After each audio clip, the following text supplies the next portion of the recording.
मोदी सरकार का अंतिम बजट पेश हो गया है और माना यह जा रहा था कि यह बजट चुनावी बजट होगा और लोक लुभावन भी होगा। लेकिन इस बजट पर क्या कहना है लोगों का, इस समय हम इंडियन इंडस्ट्री एसोसिएशन के इस बजट से संबंधित कार्यक्रम में यहाँ खड़े हैं और अभी आप सभी लोगों ने बजट के भाषण को भी सुना। वित्त मंत्री निर्मला सीतारमण ने बजट पेश किया, इस सरकार का अंतिम बजट था। किस तरह आप इसको देख रहे हैं और जो इंडस्ट्री है उसको क्या क्या मिला, पहले अपना परिचय दे दीजिए। आर.के. चौधरी, मैं इंडियन इंडस्ट्रीज एसोसिएशन के राष्ट्रीय उपाध्यक्ष का दायित्व बयान कर रहा हूँ। और आपने जो कहा आखिरी बजट नहीं है, अभी अगली 1 फरवरी को बजट और आएगा, वो पूरक बजट होगा। आज ये लोक लुभावन की बात नहीं है, वस्तुतः आज जिस तरह से विकास की तरफ सरकार अग्रसर है और उसका लाभ सभी वर्गों को मिल रहा है। जहाँ तक उद्योग की बात है, एमएसएमई सेक्टर का पूरा ख्याल किया है, आम आदमी का ख्याल किया है, किसानों का ख्याल किया है। आज आयकर में जिस प्रकार उन्होंने छूट का प्रोविज़न किया और जिस दिल खोल कर सबको दिया है, मैं इसको अगर आप कंक्लूड कराना चाहेंगे तो यह कह सकता हूँ कि यह बहुत संतुलित और विकासोन्मुख बजट है।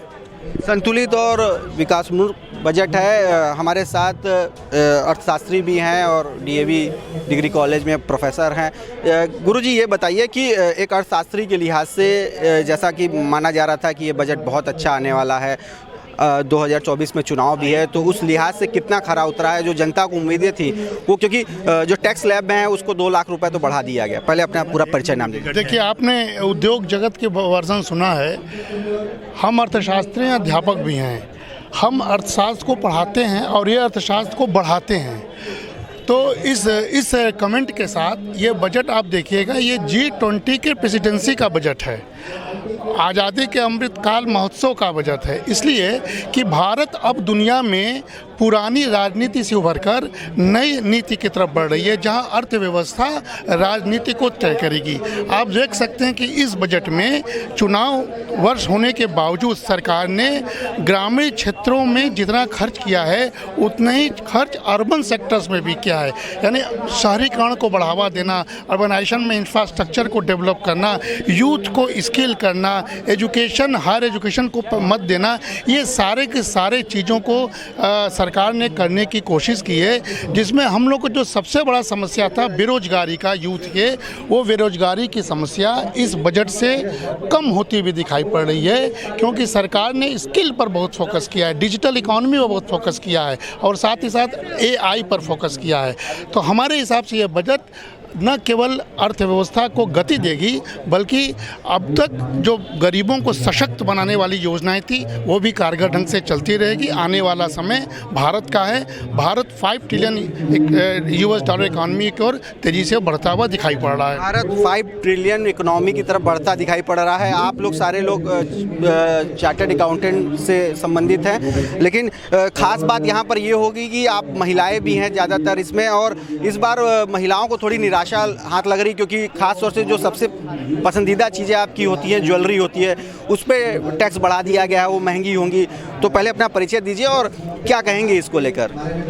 Hello, I am CA Pooja Kothari from Varanasi. इस साल के बजट में महिलाओं के लिए आई डोंट फाइंड कि कुछ फ्रूटफुल उतना था, except for the saving scheme that the government has introduced, which I found कि बहुत बेनिफिशियल रहेगा women, specially for child. And overall budget को आई वुड से कि इट इज़ गुड, स्पेशली अगर फोकस किया जाए सैलरीड क्लास वालों के लिए, तो आई फाउंड फॉर देम ये बजट बहुत ही अच्छा रहा है। सैलरी वालों के लिए बजट अच्छा रहा, ओवरऑल बजट अच्छा रहा। लेकिन ये बताइए कि जो बाकी जो चीज़ें हैं, जिस तरह से उम्मीदें की जा रही थी, क्या इससे आम लोगों को फ़ायदा पहुँचेगा? पहले नाम बताएं। मेरा नाम श्रेयम मोदी है, मैं CA हूँ। ये जैसा एक्सपेक्ट किया जा रहा था कि एक पॉपुलिस्ट बजट आएगा, सीइंग द अभी इलेक्शन है आगे, बट ऐसा कुछ नहीं है। ये बस बड़े बड़े चुनावी वादे इसमें नहीं है। लोग एक्सपेक्ट कर रहे थे कि चुनावी वादे आएंगे, बहुत सारे ऑफर्स आएंगे, ऐलान्स आएंगे, जो बाद में हो सकता है पूरे हो भी ना भी हों, बट ऐसे वो एक्सपेक्टेशंस जो हुए हैं वो पूरे हुए हैं कि लाइक पर्सनल सैलरीड क्लास के लिए और ईज़ ऑफ डूइंग बिजनेस के लिए जो सरकार फोकस कर रही है, उस पर बहुत से कदम उठाए गए हैं इस बजट में। तो वो मेरे हिसाब से काबिल तारीफ़ है, वो बहुत अच्छा है। अगर इम्प्लीमेंट होता है तब ज़्यादा अच्छा है कि बस ऐलान से ज़्यादा इम्प्लीमेंटेशन पे सरकार ध्यान देगी, तो मेरे लिए लगता है कि वो अच्छा रहेगा सरकार के लिए भी और लोगों के लिए भी।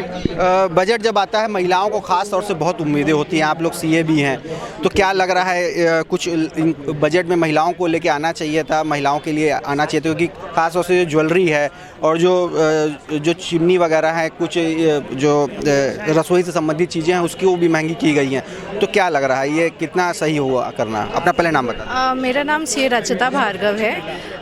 अनडाउटेडली मैं ये कहूँगी एक बहुत ही रियलिस्टिक बजट है। हम लोग को कुछ छोटी छोटी चीज़ों पे फोकस ना करके एक ओवरऑल बजट का पर्सपेक्टिव और व्यू देखना चाहिए, जो कि हर एक इंडिविजुअल के लिए बहुत ही हेल्पफुल है। बी सैलरी क्लास है, उन्होंने सीधा एग्जेम्पशन लिमिट बढ़ा दी है, रिबेट का रेट बढ़ा दिया है, तो डेफिनेटली ये काफ़ी एक अच्छा बजट है, नो डाउट।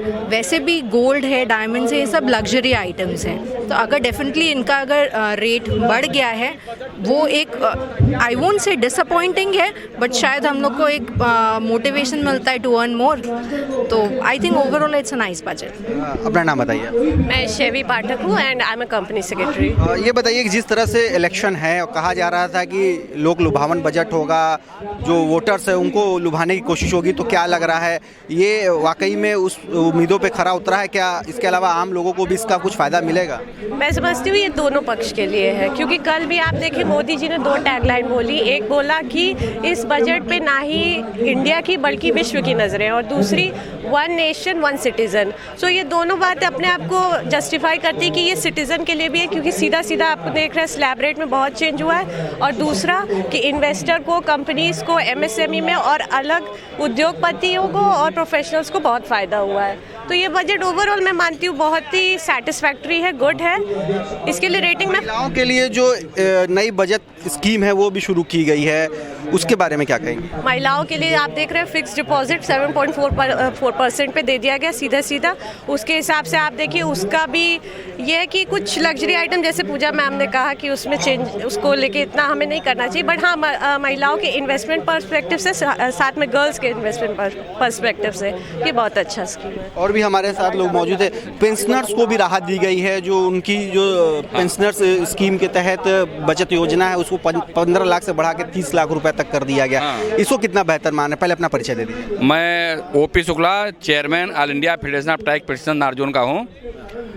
बजट जो आज माननीय ये फाइनेंस मिनिस्टर ने संसद में प्रस्तुत किया है, काफ़ी सराहनीय है।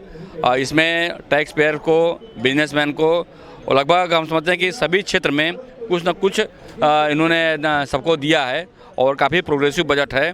इसमें जो पेंशनर की आपने बात किया कि जो पेंशनर को बेनिफिट दिया गया है, तो चूँकि पेंशनर का जो 15 से 30 बढ़ा के दिए, जो उनको टैक्स लायबिलिटी आ रही थी वो दर इधर बढ़ देते थे, पूरा ट्रेजरी में जा रहे हैं, ट्रेजरी वाले परेशान कर देते थे, तो उससे इनको काफ़ी करीब 80% टैक्स पेयर को, आपके पेंशनर्स को फ़ायदा मिलेगी। अगर एक शब्द में कहा जाए तो इस बजट को किस तरह देख रहे हैं? चुनावी बजट कहेंगे कि नहीं? ये कहना कि ये बजट चुनावी है, चुनाव तो अगले साल है, ठीक है, लेकिन बजट में कहीं चुनावी चीज़ नहीं दिख रही है।